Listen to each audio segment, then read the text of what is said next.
The journey of healing is a journey of undoing the false pretenses that we've placed upon ourselves and returning to who we really are.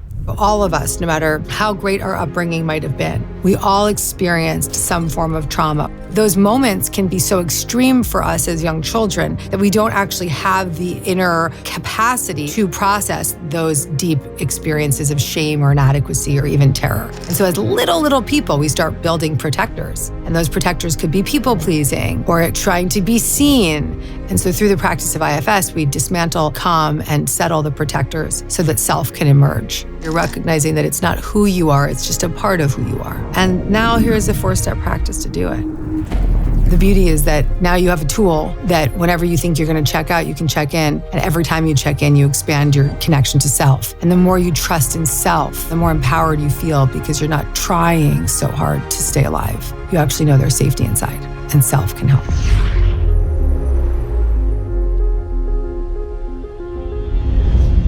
Hey everyone, welcome back to the Know Thyself podcast. Our guest today is a multiple times over New York Times best-selling author. She explores many themes around psychological healing and spiritual awakening, and I just love her raw honesty and personality as it comes through and sharing her insights along her own personal path. Gabby Bernstein, thanks for being here. So good to be here. I think I have died and gone to podcast heaven with my rose tea. If anyone could just catapult themselves into this room, it's fun. Yeah, come join us. Grab a cup of tea. We're going to talk healing and all the things. Best tea I've ever had in my life. Yeah. Thank you.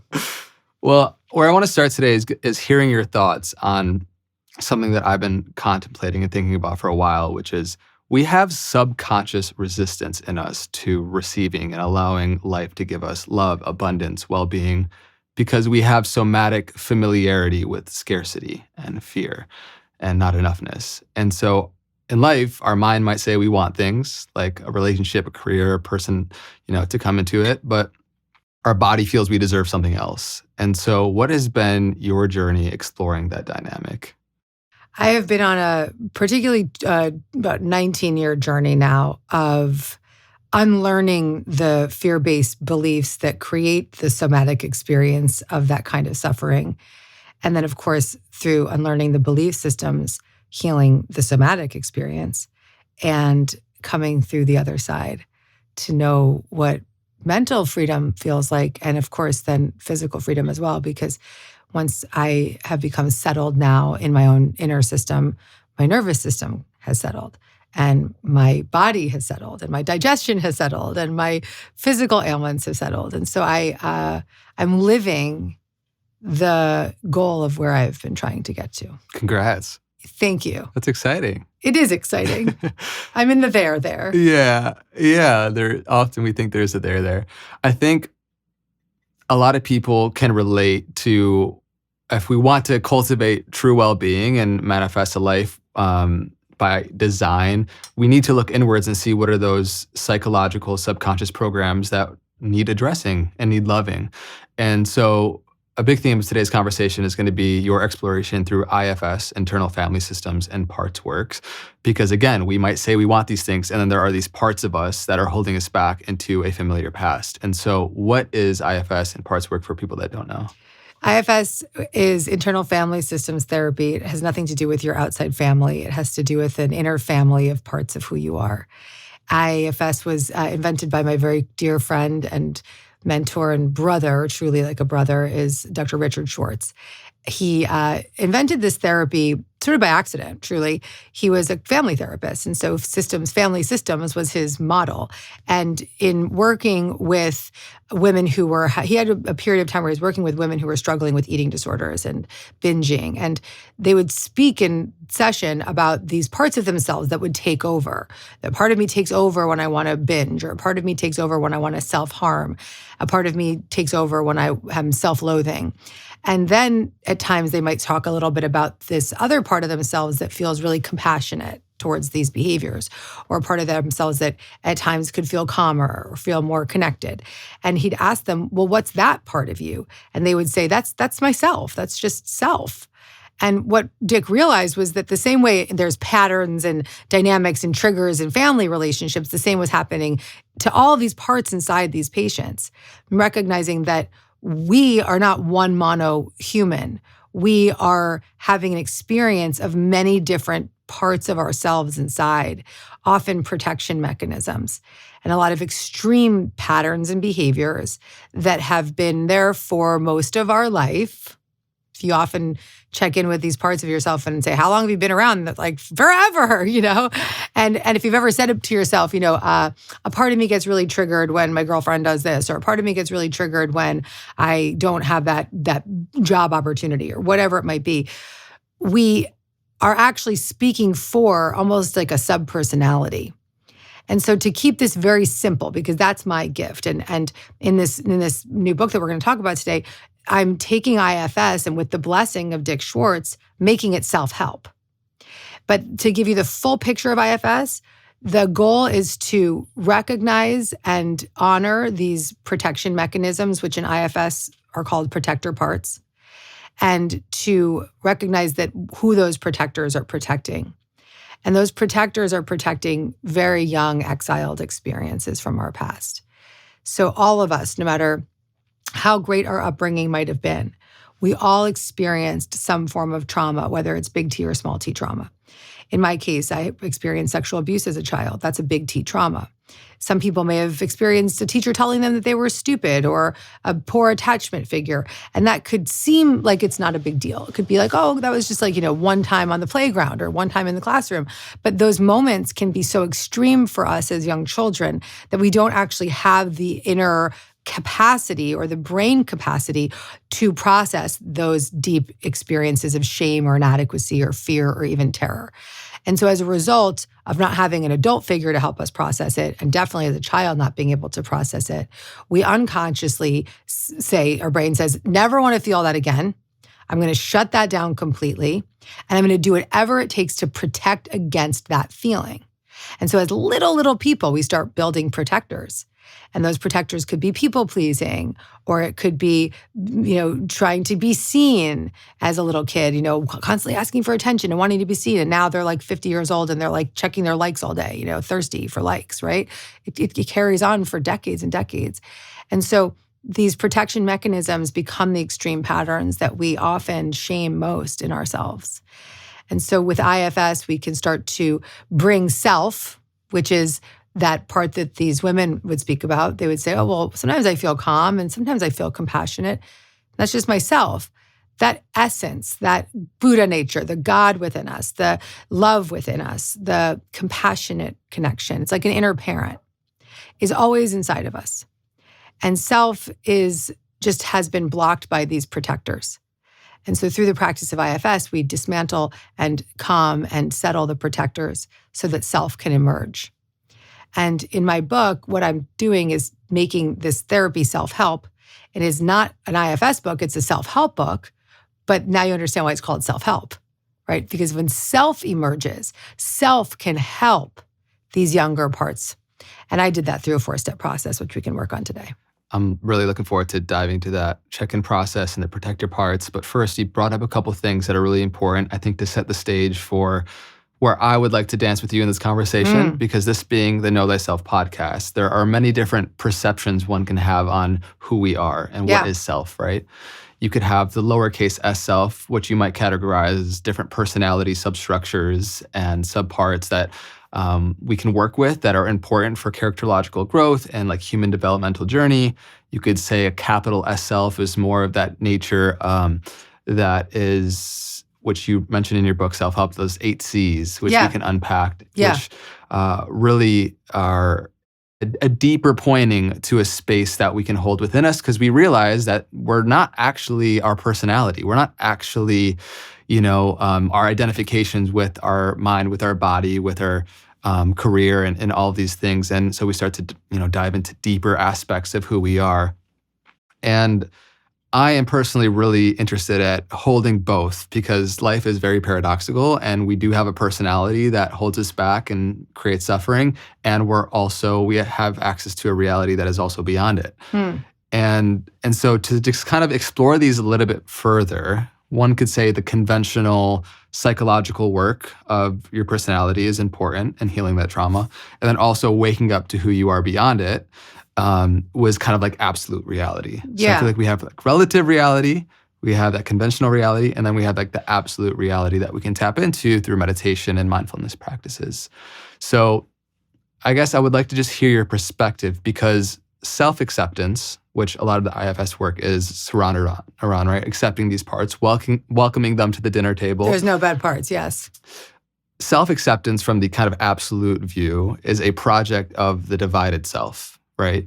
And it's, in a way, it's kind of like a dog chasing its own tail, meaning the only way to maintain the drama is to pretend that the self to be accepted is somehow different from the self that is accepting. Mm-hmm. And so it's important to hold that perspective that we are not that. And yet, by giving space and allowing these different parts of us to exist and to be with them, it does create more of a sense of freedom in our relative human relational experience. So Totally.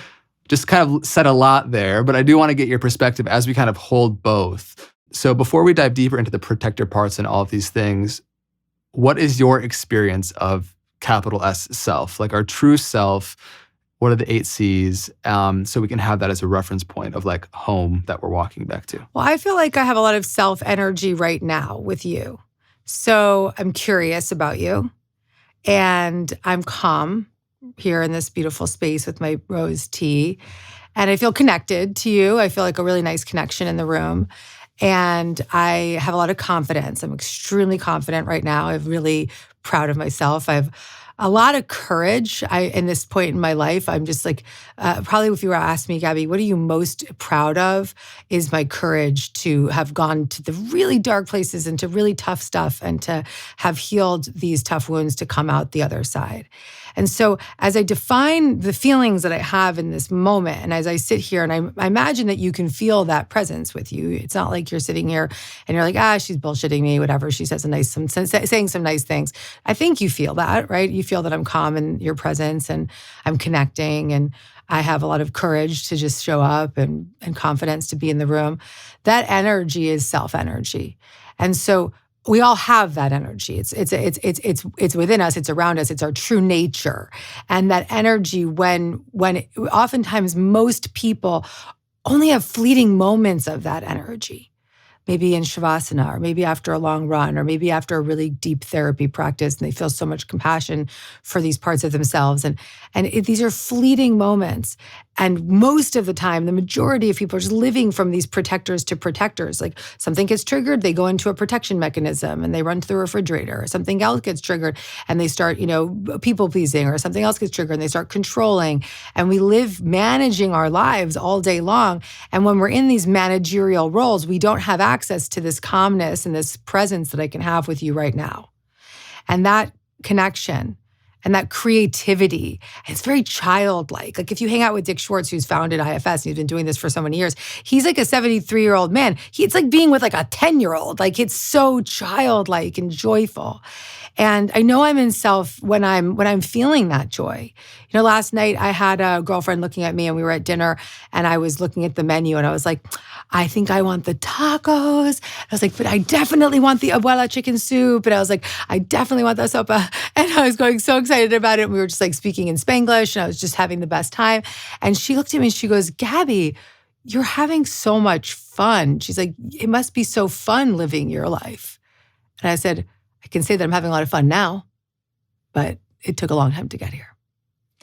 And so through the journey of identifying these protector parts inside myself and offering them the gentle inquiry and getting to know them and offer them connection and compassion and curiosity through the journey of IFS and many other modalities, spiritual practices and different therapies, but particularly IFS, I've been able to help these parts of myself become less extreme.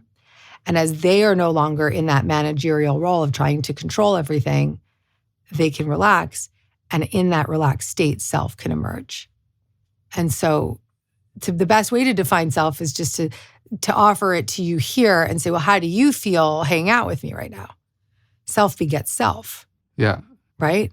Yeah. And honestly, you meet a lot of interesting characters doing this podcast thing. And there is a saying, those who know knows who know, meaning stillness knows stillness, right? And calmness knows calmness, curiosity, like a lot of these qualities once you're in like a quiet place within yourself, you see how noisy other things around you can be, especially people. Yeah. And so self recognizes self. That's right. For sure. Yeah. And self ignites self in others, right? So if I had showed up here and I was like all frazzled and, kind of freaking out and like, trying to control the setting and being a little bit, maybe how I might have been 3 years ago or something, right? Because I was into many other parts then. I would have pulled it off. Like, I'm a professional. I would have gotten into connection, but it might have taken me a little bit longer. And maybe you would leave with a different experience of me, and maybe the greatest virtues of you might not even have been able to develop, because we are always vibrating at each other's access to self. And when you're around people, when they're in that energy of self, you feel calmer, you feel more creative, you feel more confident. It has a ripple effect. It's beautiful. Yeah, it's like, I think we can even look externally in the world and see a lot of tragedy that's happening, and like, how can we play our part in bringing healing to the world? And a lot of the, I think, old paradigm of thinking of things is like removing darkness in the world. And instead of, trying to take darkness out of a room, simply turning your own light on. Yes, my friend. That. And so, yeah, we're lights that are turning on, and That's we right. really illuminate the path for others in so many ways. And like you mentioned, it's a journey to get there, from the head to the heart. And there are all these parts within us that keep us kind of stuck in old personalities where we had a thwarted childhood developmental experience that stays with us. And so I know it's been a journey getting to this place. Yeah, big time. And I want to unpack, as this can be really supportive, like the process that we're going to go into, the context that we're going to give for healing and revealing your true self is really is so important. So what are protector parts? Let's start there so you can understand that. Yeah, well, I can continue to just sort of use my journey as an example, also to let your viewers who may not be familiar with me know that just sitting here in this self energy now did require a commitment to my inside. And really from the early days of becoming a spiritual teacher, when I was 25 years old, I began this journey. I actually really think I became a spiritual teacher when I was 14, because I was running the Jewish youth groups in my region, and I would like lead. I was like a spiritual Sherpa at the temples, and like 400 kids would come and like have sleepovers, and I was like leading it. And I think I even knew then this is my dharma. And but I really turned my back on my spiritual faith from a childhood experience. My mom brought me up visiting ashrams, and she taught me to meditate as a child, and I had a lot of spiritual imprints.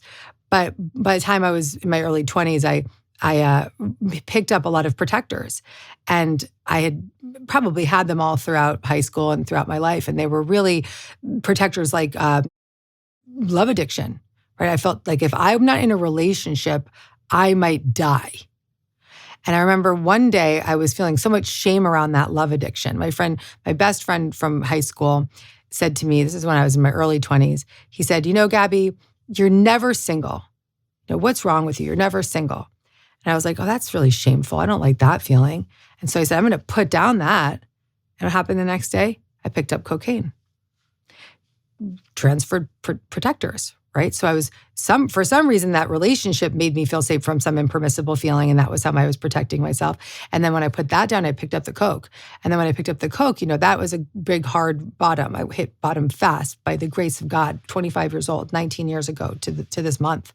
And when I got clean and sober, I took away the drink and the drug, but then I had all these other protectors that started to emerge, right? So workaholism and people-pleasing and other controlling. So I had all these other protectors keeping me in place. And then about 10 years into my sober recovery, and about 6 or 7 books in, and having this teacher, being a teacher, and I was 36 years old, I was deep in my career, I had a dream. And in that dream, I remembered being sexually abused as a child. And all throughout my recovery of my sobriety, I was like, why did I use? Why? Like, I had a great childhood. Like, why did I use? I was dissociating. And that is a protector as well. So the memory helped me really solidify the reason why the inciting incident, the trauma that led me to one of the traumas that led me to protect myself in these ways. And then as I continued to journey in my trauma recovery, I began to peel back the layers of the onion and recognize that these protectors were so extreme, and that even though they led to cocaine addiction or shameful love addiction or workaholism that burnt me out or extreme controlling patterns that might have harmed other people emotionally, that I could have compassion for all of these parts of myself because they were working so hard to push down that impermissible feeling from my childhood and to hide it. And then when it emerged, I had no other choice but to face it. And so the past 9 years, I've been really deep in my IFS work, my trauma recovery, and of course, my spiritual development. And what I'm so proud of is that courage to do that. So just to define protectors from that place, there's different types of protectors, right? There's managers that are like going to control everything to feel safe. And a manager could also be a part of you that's kind of type A, or a part of you that's like, every time I feel triggered, I'm going to just rage at someone. But then when those managerial patterns stop working and there's a really big trigger, breakup, or a family member shows back up in your life or something scary, we're going to turn to the other types of protectors, which is the firefighters. And the firefighters are when they're putting out the fire. That's the addiction. That's the suicidal ideation. That's the dissociation, like I had. And so as you can see through my journey, I've had many moments of protectors becoming, one's going to be pushed down by another one steps in, and they're all kind of at odds with each other, these parts of myself, right? So I've got this shameful part that's judging the control freak because she was mean to her staff one day, or, the other part that's like, why are you so anxious? You're supposed to be a spiritual teacher, and then, all the while still doing great work in the world while having so much suffering. And so that's an important message to people, is that you can still be a transformational presence in the world even while you're going through your own work. I think that's important. Yeah. Because we can often be under the illusion that there's just one day when I reach full enlightenment, I'll finally be able to serve others. And it's a disservice. No, I think that we serve through our stories, and our stories are what heal. And Exactly. when is sitting in the seat of wherever we are in that moment, that's when we are giving the gift. And so, listen, I've written 10 books in 14 years.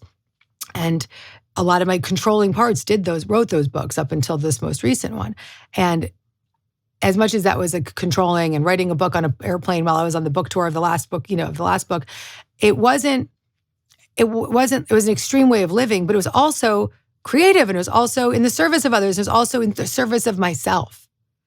I wrote these books for myself first. And so two things can be true. You can be going through deep suffering and doing extraordinary creative things in the world and healing things in the world. And I think most creatives would say that some of their real most healing work came from times of their own healing in the creative process. So much so. Yeah, I have a lot of artist friends, and I've seen firsthand, even in my own life, the creative process is such a process of self-discovery, and it's really a gift to be able to share that process with other people, even just sharing your own story of what you're struggling through and maybe what insights you've learned along the way. That's just immensely helpful for people. Addiction, like you mentioned, is important to look at how it's solving a problem within our own psyche. Like it's getting something right, meaning it's giving this release of tension from self. Yeah. And it's not release of tension, just for semantics' sake, for what we're saying here with IFS, it's release of tension from the exiled feeling. So we've got this extreme childhood, extreme feeling that we never want to, we lock it up. We're like, go in the basement, bye. And then we have these protection mechanisms to block it. And when those are not really working, we go to addiction, would be a very extreme one. And the addiction would say, I got to put the fire out. I don't want to feel that anymore. I'm going to numb that out. What was your journey then, moving through that addiction and seeing other people go through their own process of, addiction lies on a spectrum, and there are many things that we can find ourselves addiction to. Personality is like the deepest one, perhaps, that we're addicted to fundamentally who we have been. And so how does examining these parts, allowing them, welcoming them to the dinner table, start to diffuse the hold addiction we perceive has on us? That's a really nice question. When I was writing this book, I was Which, by the way, self-help. Self-help. This is your chance to change your life. Yeah. Aptly named. And when I was writing self-help, I was also had the privilege of being a fellow at a recovery center. And so every month I would go and I would give talks at this recovery center. And each month there would be a new group of 100 or 150 addicts that would enter because it was like a 21-day program. And there would be a new group of people coming through. And so they'd oftentimes be a day or 2 days clean and sober. Maybe I'd meet them in their first week of sobriety.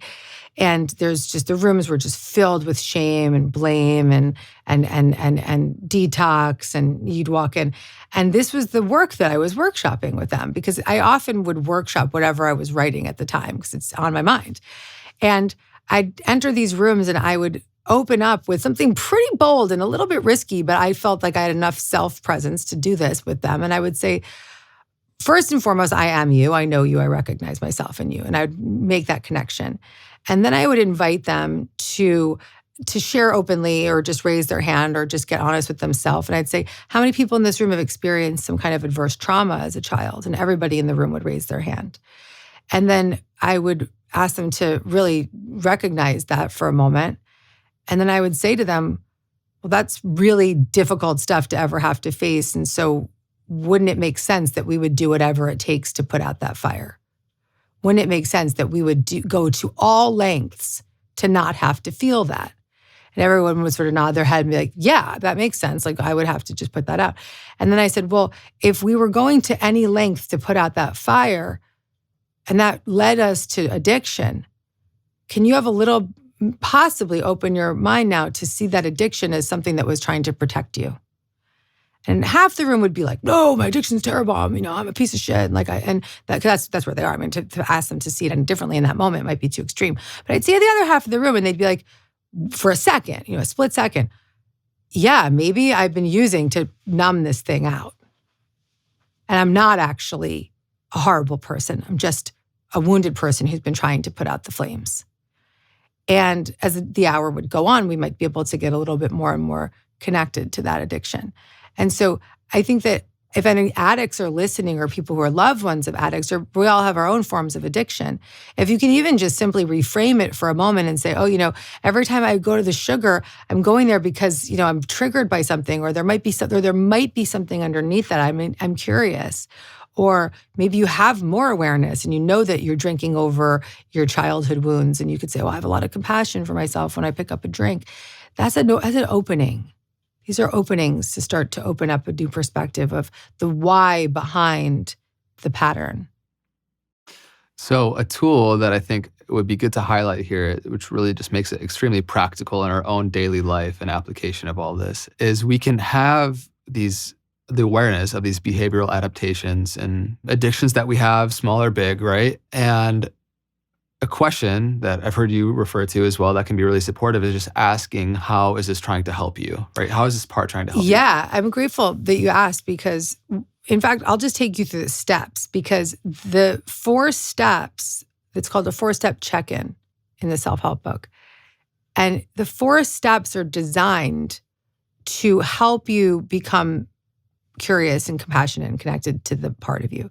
So let's say that something may activate me in the moment. Maybe my husband says something and it super triggers me. And I have enough awareness now to say, okay, Zach, I'm going to separate myself for a moment. Let me just step away, because this is going to get ugly if I don't. Because I have a part that I call knives out.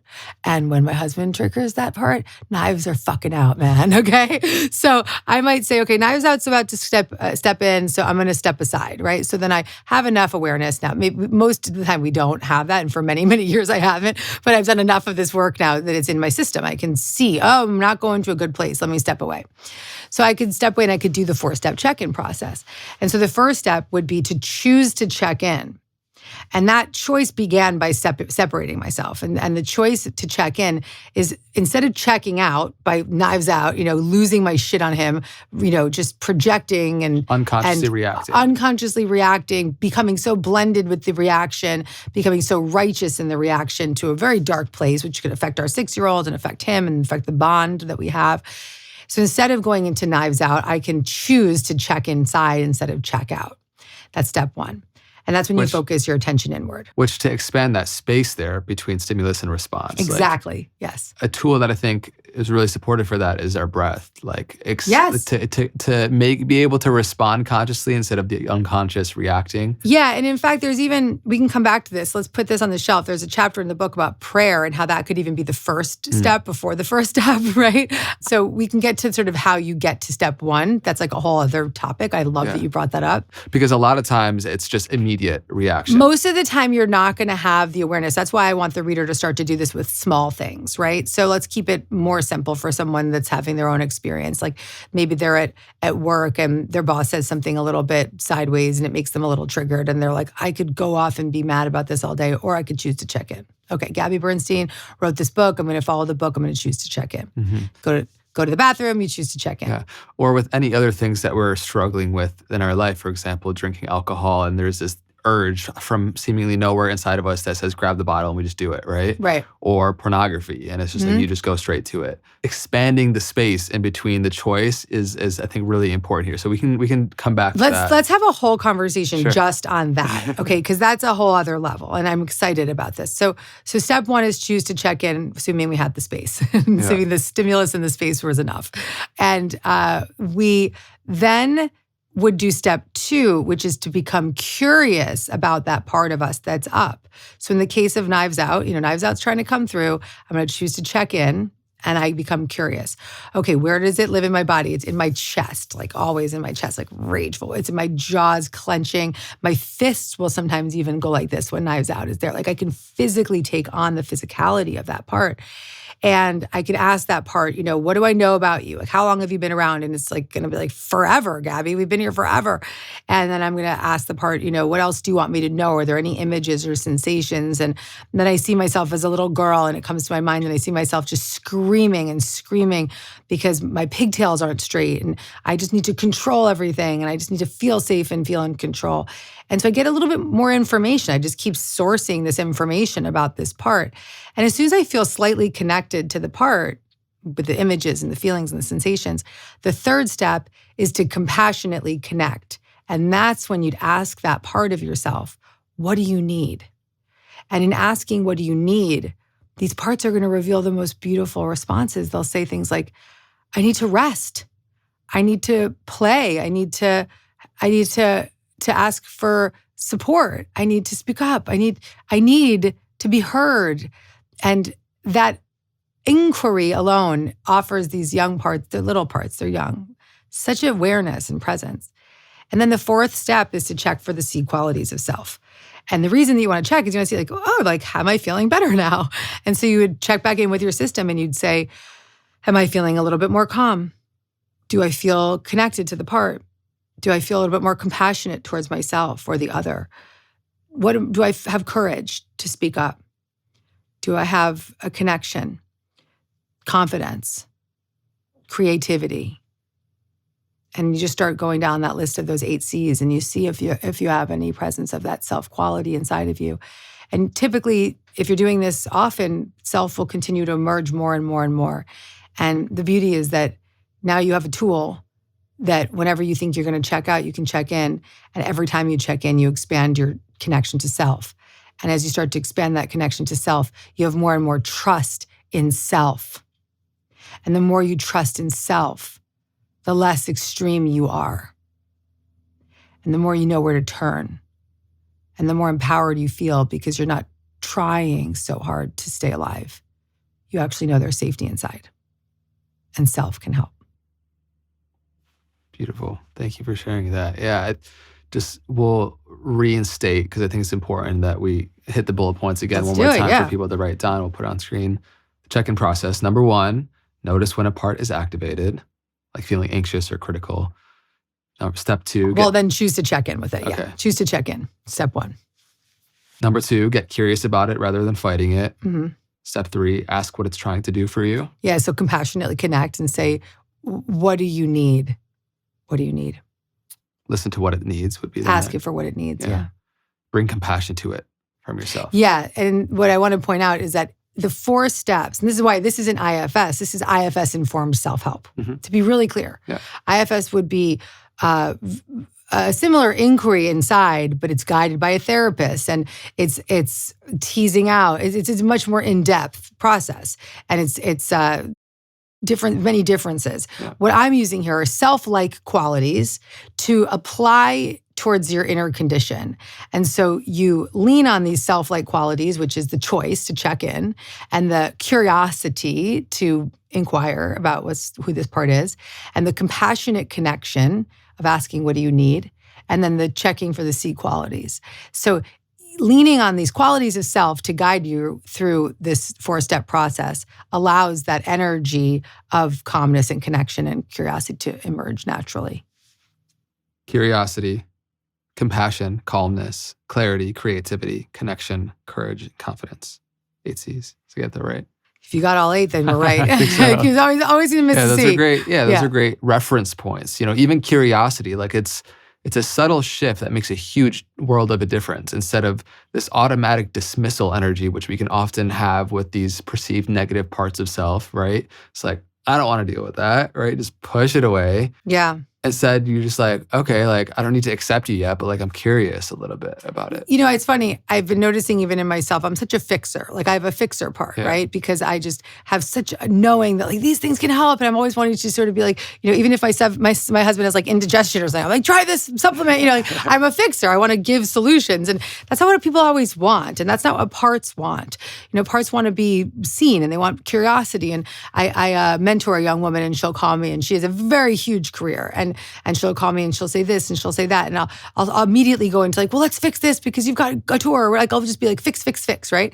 And I noticed the other day when she called me, I said, Gabby, just be curious. And so instead of going into like pouncing on these parts, I would say, well, how do you feel about that? Or what is that wanting you to know? Or is there something that you think is being revealed here? And I could see how much more beneficial I could be to support her in that seat of curiosity rather than the seat of trying to fix. And so imagine, and that little kids too, like if you've ever been around a child, and my son is 6 years old, if I try to just be like, do this, do that, he's like, screw you. But if I ask him, well, how do you feel about that? Or what is it that you need right now? Then that curiosity creates space for his truth to come forward. And the thing is that it's sometimes easy for us to do that with others, but we never would consider doing that with ourselves. All day long, we're going to say either shame or blame ourselves for having these patterns or try to fix things really fast. But instead, offering that curiosity. I feel like this applies both completely to self and these parts within us, but then also supporting others because we can, and I have also had the tendency to want to fix something when somebody comes to me with a problem, like, I'm smart, I can help you decode this, right? And oftentimes it's not only not what the part wants, but it's not what the part needs, right? Yes, Instead of right. saying, how can I fix this? Asking, what does it need? And often it's like to be with it for a second. Just to be heard. Yeah, just to be with it for a second. My husband will ask me, it's really helpful. He'll say, do you want my advice or do you want me to listen? And that's great because sometimes I want his advice. Yeah. Sometimes I just want him to listen. It's so great. So when it relates to the now internal process of this, picking back up, making space for this, first and foremost, like, again, there can be often the resistance and dismissal of these parts that we just don't want, like, and there are these exiled parts, And so what are exiled parts? And then let's talk about how we can start to make space for these more. Well, in the book and in my work, I don't touch exiles. I want you to know that they're there, and I want you to understand that the protectors are protecting the exiles. But the reason I don't want to go to the exiles is the exiles are the traumatized parts. They're the little traumatized children. They're the experiences that were so impermissible, that were so scary, so shameful, so fearful, so traumatizing, that we live our whole lives trying to avoid them and to protect against them. And the reason I don't want to touch them is because I want to teach people how to relate to the protectors. And as the protectors begin to relax, they become a little bit more and more curious about the exiles, and that might guide them to IFS therapy or to another form of therapy where they can do one-on-one work with a trauma therapist or someone who specializes there.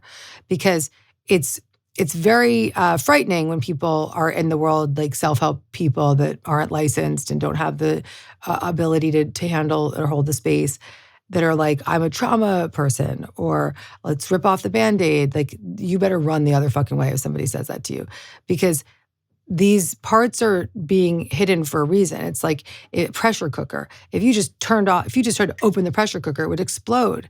We don't want to explode.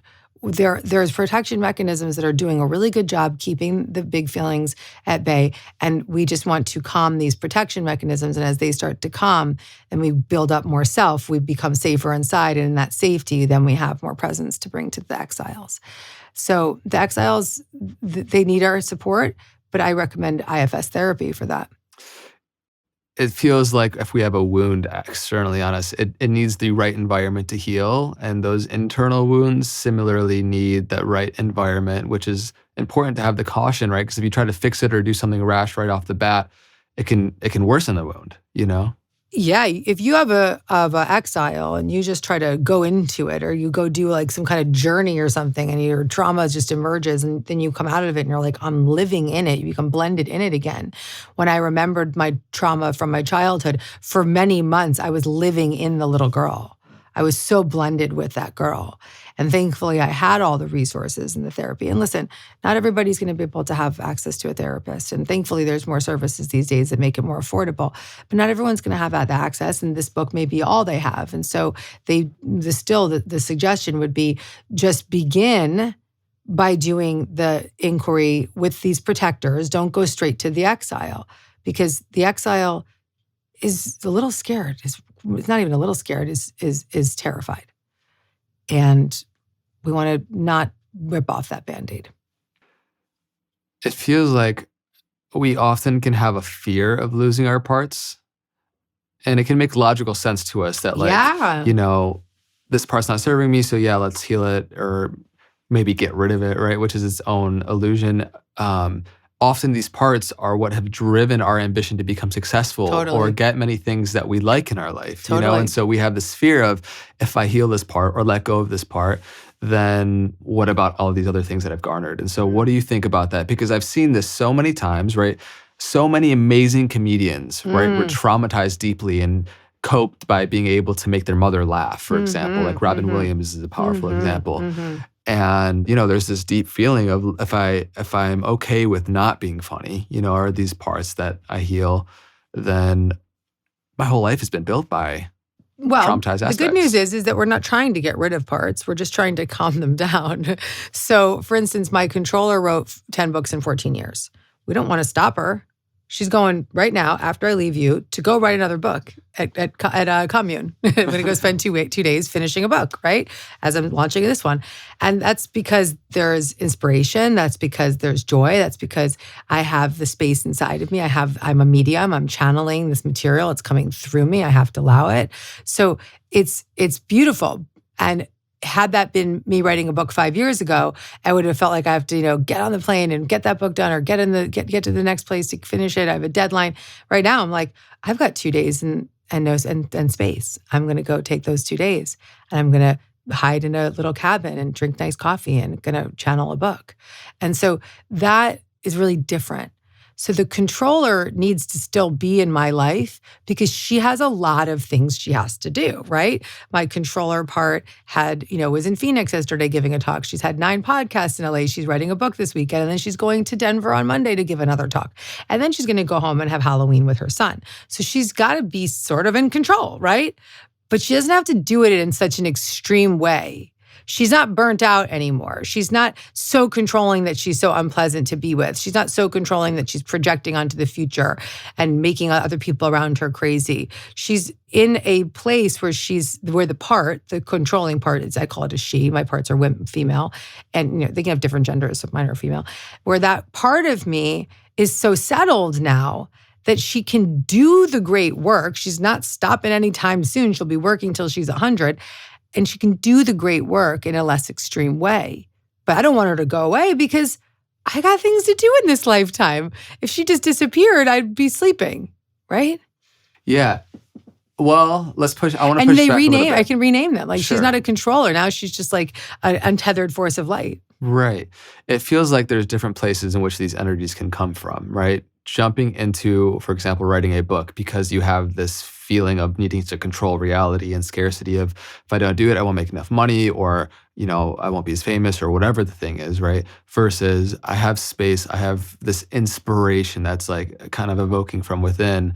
And you can feel the texture of both energies once you've experienced them both. One is coming from fear and another one's coming from love, fundamentally, right? And so do you still label that part of being a controller to write your next book? Because I feel like it's actually like a deeper aspect of us that is inspired to go and do it. Well, the controller part that wrote 10 books in 14 years, I didn't try to make that part shamed and blamed. I helped it calm down. Yeah. And so I can rename it. Like I said, now it's an untethered force of light. And she's, creating in a really cool space. Or instead of the controller, I could maybe call her like the badass, get stuff done with joy kind of thing. Yeah. Whatever you want to rename it, I don't care. But it's that essence is still part of me. I can get a lot done. I can expand time. I can be a boss. I can run a team. I can be a mom. I can travel. I can come to you and then the next hour be working and writing. I can also rest, but I can do it in a less extreme way now. So the part has grown up. The part has emerged. The part has had a chrysalis, truly.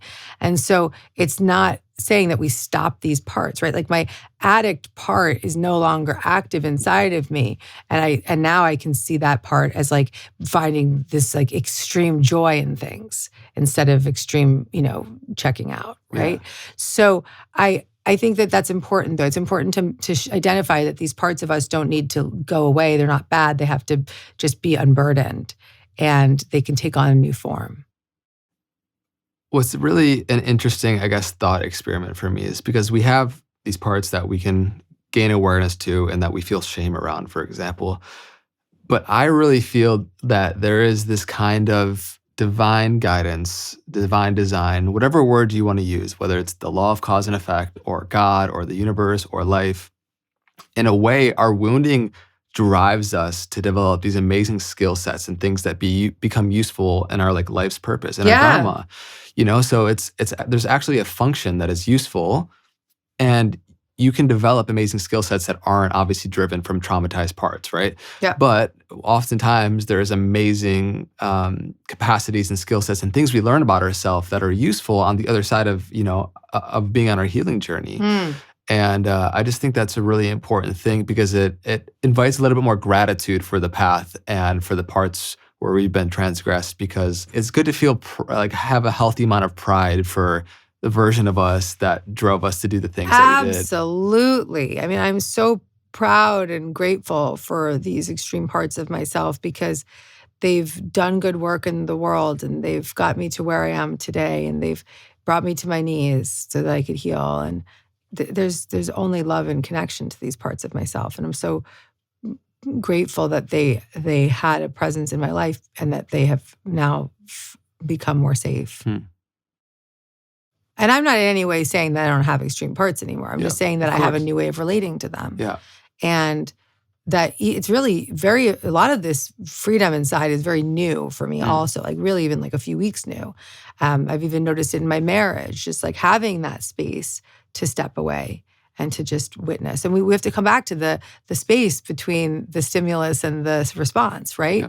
Most people may not have the space to even slightly adjust from being triggered and going into the protection mechanism, to the protector part. So that's why I'm going to say when you first start this book, do it with the part that's around all the time that you have enough awareness of. Like anxiety is a good one. Like checking in with your anxiety. What you can voice, oh, I'm anxious right now. And so there's a whole chapter in the book called Anxious Parts. And so you can just, the next time you notice that your anxiety is really taking over and you're willing to do whatever it takes, read that chapter and check in with your anxious part and give it attention.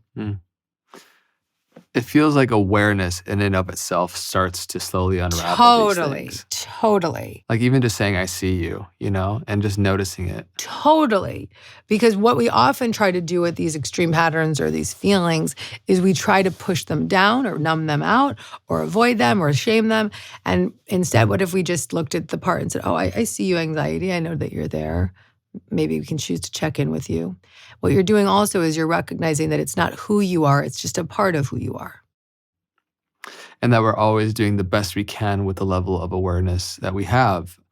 one of, I guess, a part of myself personally has been like perfectionism and trying to get things like so perfectly aligned in both their function and their appearance, and as well with myself. And even just like recently having bigger awareness on this part of myself, and feeling so proud for the version of Andre that was like so driven at such a young age to create this life for himself. And like I feel grateful for him. Like he's created a really abundant, beautiful life around him.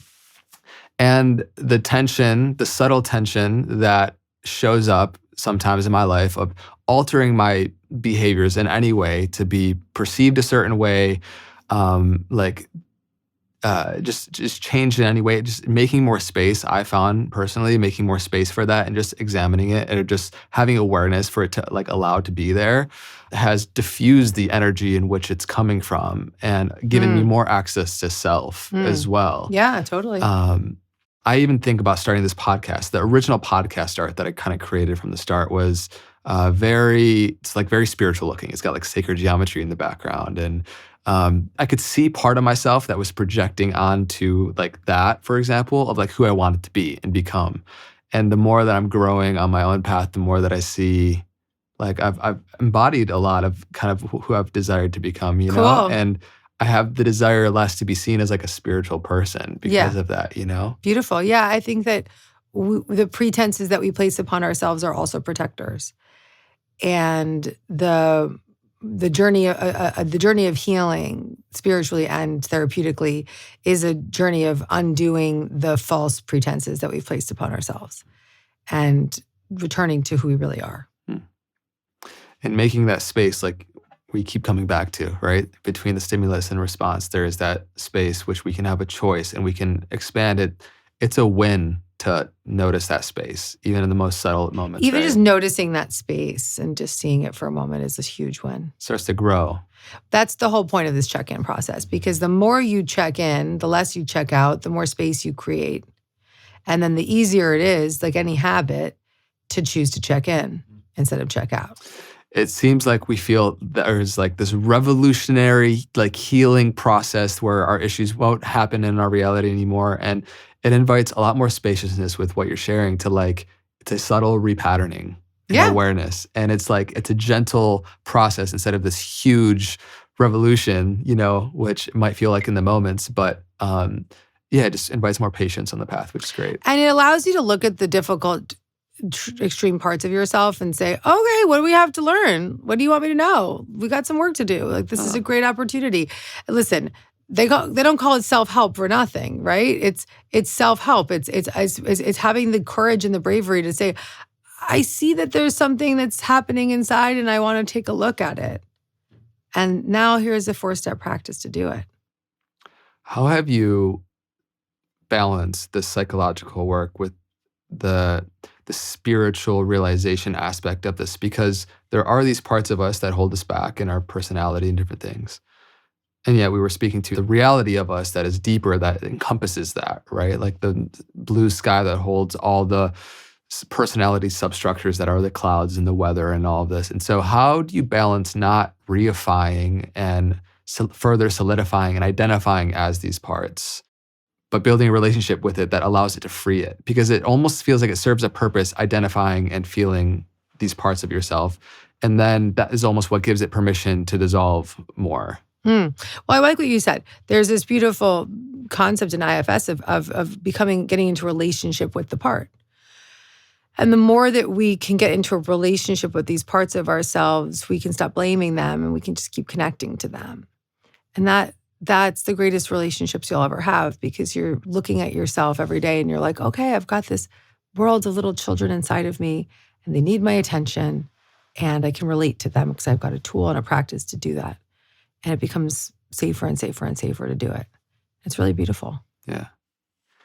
Is there a part of you that you feel you need to make space for more now today than most? Yeah, I mean, there's a big part of me that's been lingering for a long time, and only in the last maybe 5 days has it started to really settle. Okay, we're just fresh here, fresh material. Fresh. It's this part that's been around forever, and its voice is saying, "If I don't do it, nobody else will." And I've been working with her for many years, And I've had some big breakthroughs with her recently in my IFS therapy and on my own. And in that, I've also become a different point of attraction in doing and having those breakthroughs. And so in that new state of my energy, I was able to actually start attracting some new talent to my team and people that I really trusted. And, people like Josh, who's in the room with us right now. And for the first time, a VP of marketing who I feel really confident about and just feel like I can hand things off to him.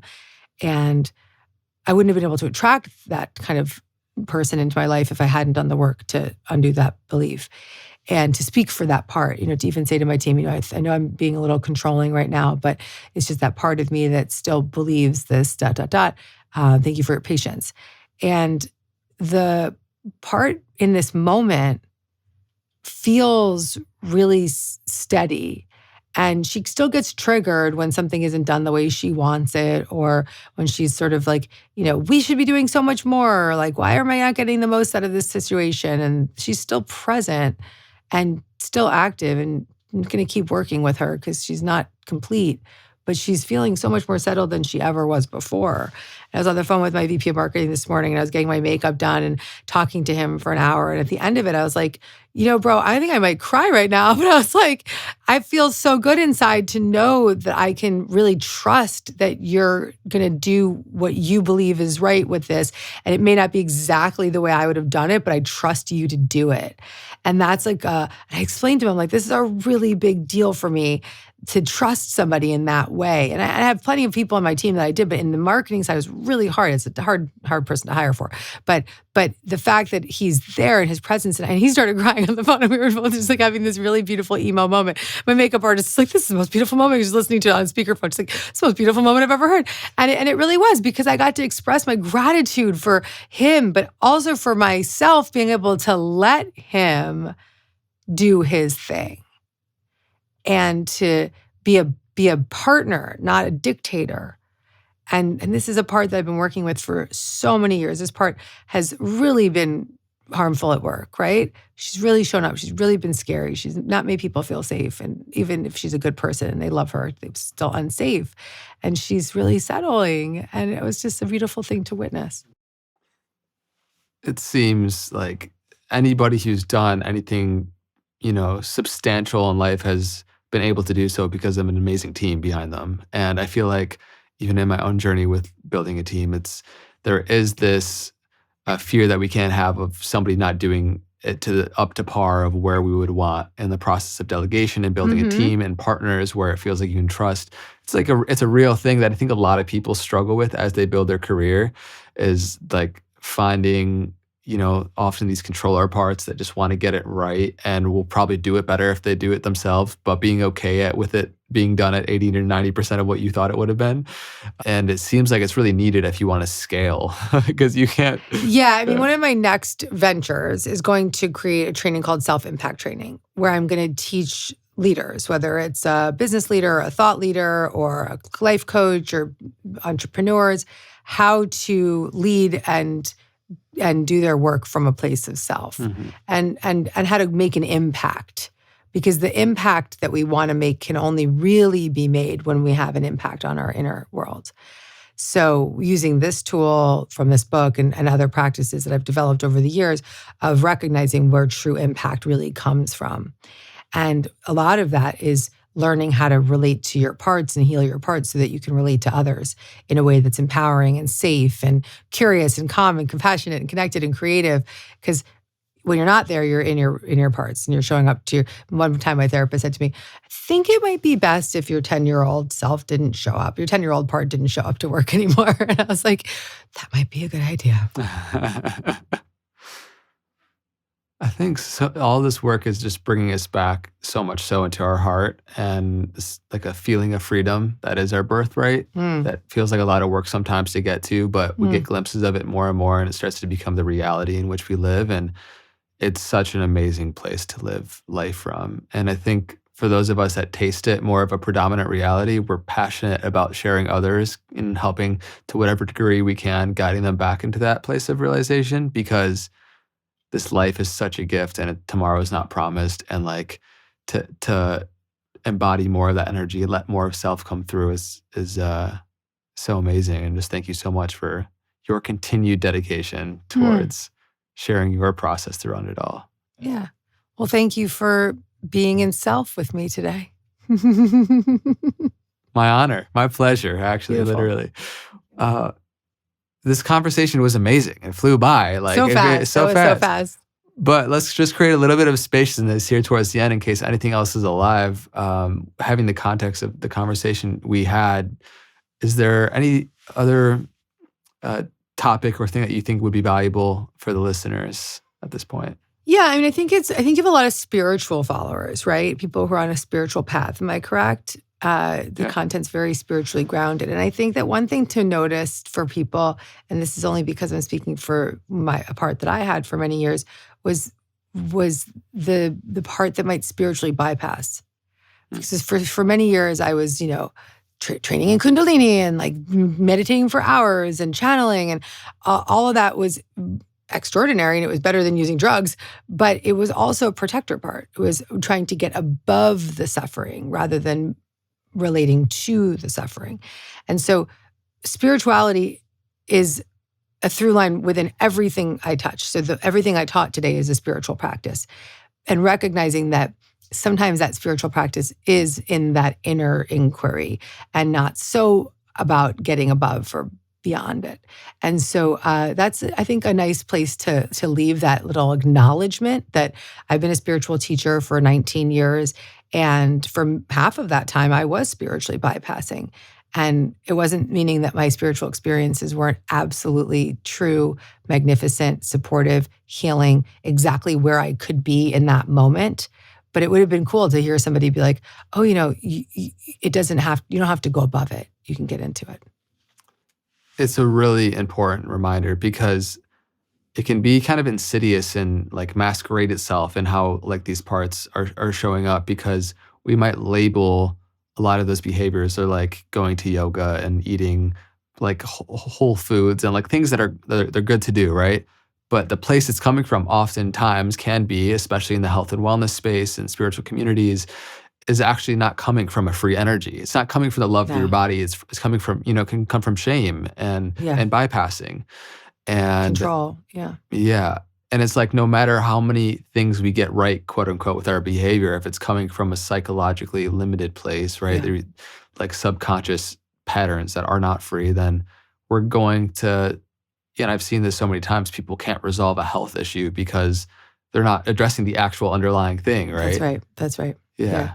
I did all kinds of holistic healing remedies and practices and breath work to heal my gut. And it was only until I healed my trauma that my gut could heal. What did you learn about moments where you're like deep in depression, where you really can't see like the surface of the air? That's where prayer comes in. I've had many. One of the biggest ones was postpartum depression, which for me led to suicidal ideation. And I was trying to wellness bypass that condition. I spent 4 months trying to take the supplements and do the acupuncture and the mediums and the yoga, and wouldn't acknowledge that I was having a biochemical condition. And what I needed was an antidepressant. And I did not need, no amount of ashwagandha was going to save me from that biochemical condition. And that was a big, big opportunity for me as a thought leader in the spiritual space to be able to speak very loud about the fact that we need medication at times, that we need support that may not look like the wellness path that we might think is the only way, because that's fucking bullshit and it will take your life.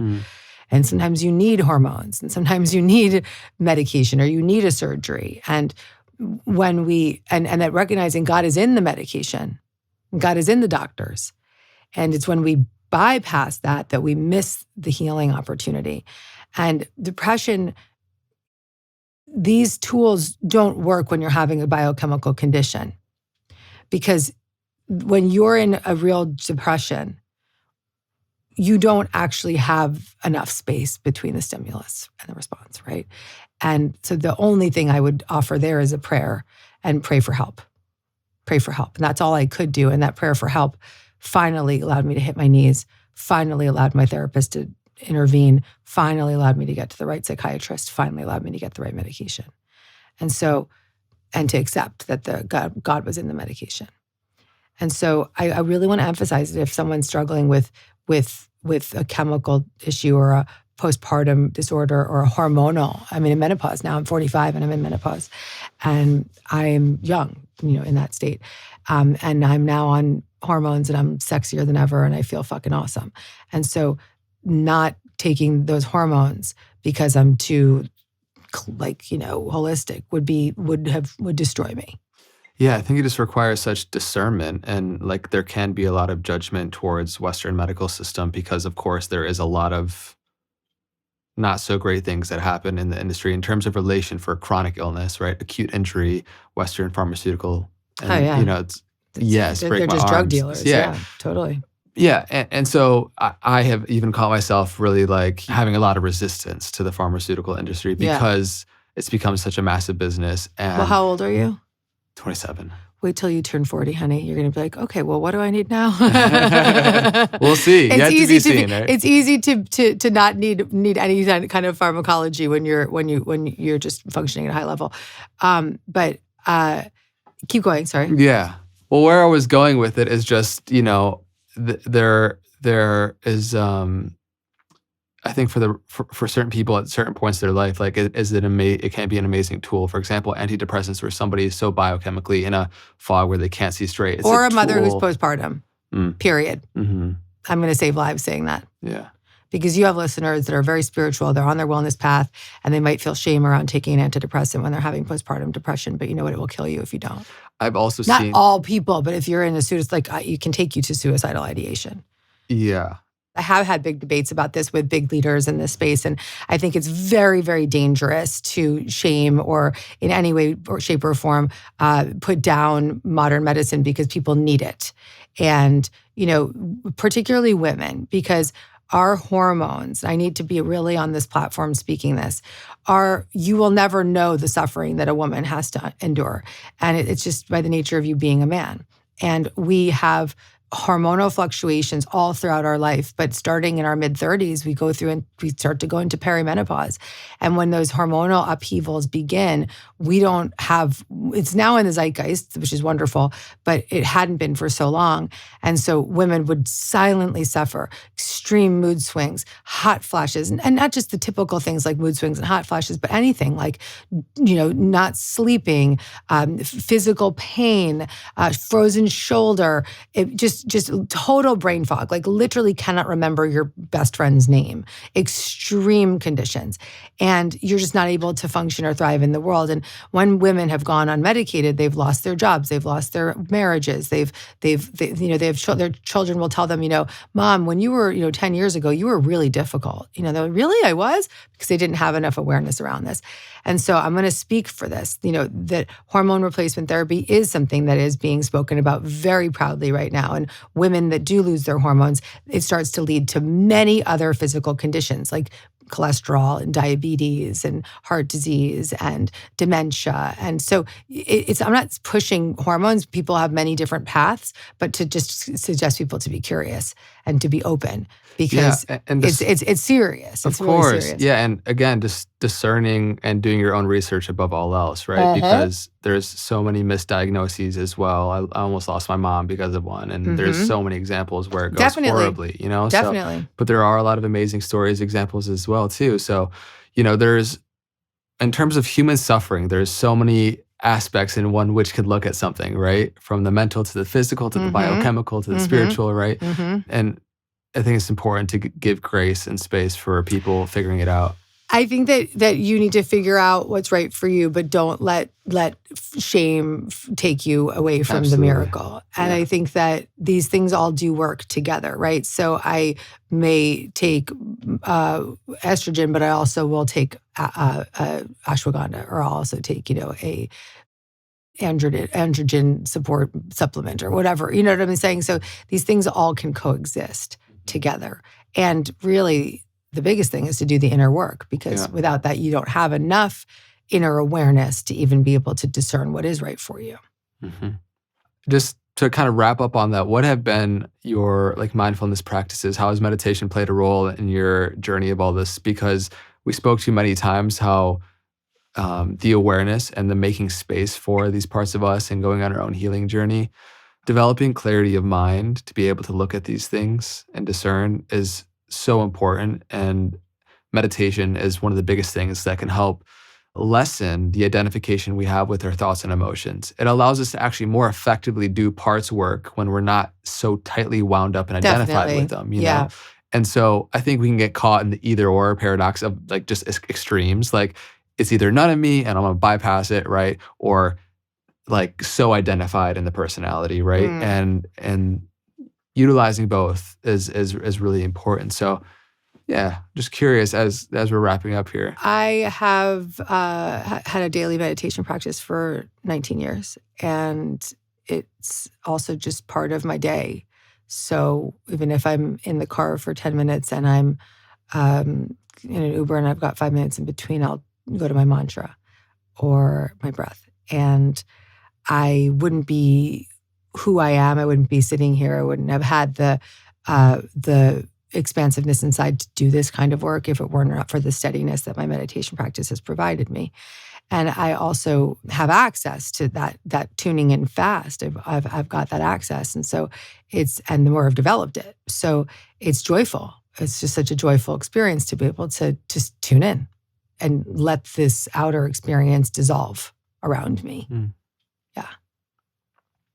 Any last words on the purpose again that these parts serve? I think it's a really important reminder to just hit one last time before we bounce out of this podcast. Yeah. Is examining the parts of what these things are solving within us, diffuse a lot of the shame that we have around them. These parts of us are so extreme because they're just trying to protect us. They're working really, really, really hard to keep us feeling safe. And when we can see them through that lens, we can feel compassion for them. And to just open your heart to these extreme patterns and behaviors and see them as protection mechanisms that are just trying to keep you from really tough stuff that you don't want to have to face. Well said. Thank you so much for coming on today. Thank you. This was so fun. Special. Yeah. Yeah. So special. Anything you want to share with? We'll link everything down in the description where people can stay connected with your workbook, etc. Yeah, I mean, I just want people to get their hands on this book, and I think that it would be huge value for them. And there's also, if people really like this work and they want to go deeper with it, I have in my coaching membership app, I've got hundreds of meditations and workshops and 2-minute daily practices and 10-minute coaching practices and talks. But I also have these 11 self-help practices where I take the reader through the check-ins. So if you're like, I want to check in with my anxious part, but I don't know how to do it on my own yet, Gabby can do it with me. And so I can take them through this check-in process. It's a really cool thing. Or I can do the body parts, like checking in with your body parts if you're having pain or any kind of emotional distress or something like that. So yeah, that's just at my website, deargabby.com. Amazing. Yeah. Thank It's you. nice to meet you. So nice to meet you. Yeah, I got like so a new cool. friend. Totally new friend. Yeah. I also want to thank your perfectionist part because I think that your perfectionist part did a really nice job creating this space. Don't you think? Thanks. Yeah. It's perfect. Yeah, it's interesting. There are both I guess, parts of us that are maybe controlling or perfectionistic, and then the genuine loving impulse for beauty and interior design and those things. Like we all have My husband has a both. perfectionist part, and he's really good at interior design. And I think that that's a quality that a lot of decorators have. Yeah. It's like, let's just fine-tune everything. Gratitude for that part as well. Yeah. And thank you so much. I really enjoyed this conversation. It was so fun, cool. flowed easily, and big love to you and the work that you're sharing. Yeah. Thank you again, everybody, to those of you that have been tuning into this episode of the Know Thyself podcast, and you made it all the way to this part. Thank you and all of your parts for making it this far. And it's just so amazing to build a community where this level of self-inquiry is present. I think it's just an amazing atmosphere to be a part of. And as always, please let us know where you're at along your own journey in this process. Always love reading. And until next time, be well.